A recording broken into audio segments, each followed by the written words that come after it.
கோரிக்கைகளை நிறைவேற்றாவிட்டால் தேர்தல் பணிகள் பாதிக்கக்கூடும் என அரசு ஊழியர்கள் எச்சரிக்கை விடுத்துள்ளனர். பங்களிப்பு ஓய்வூதிய திட்டத்தை ரத்து செய்ய வேண்டும், ஊதிய முரண்பாடுகளை களைய வேண்டும் என்பன உள்ளிட்ட 20 கோரிக்கைகளை வலியுறுத்தி கடந்த ஒரு வார காலமாக அரசு ஊழியர்கள் வேலை நிறுத்தத்தில் ஈடுபட்டு வருகின்றனர்.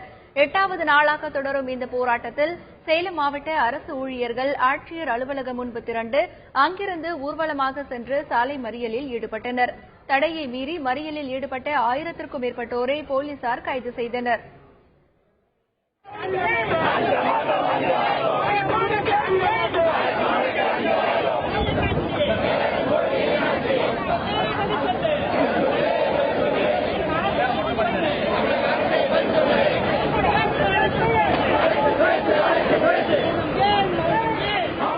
இதனிடையே செய்தியாளர்களிடம் பேசிய அரசு ஊழியர்கள் முதலமைச்சர் ஜெயலலிதா தங்களை அழைத்து பேச்சுவார்த்தை நடத்த வேண்டும் என்றும், இல்லாவிட்டால் தேர்தல் பணிகள் பாதிக்கப்படும் என்றும் எச்சரித்தனர்.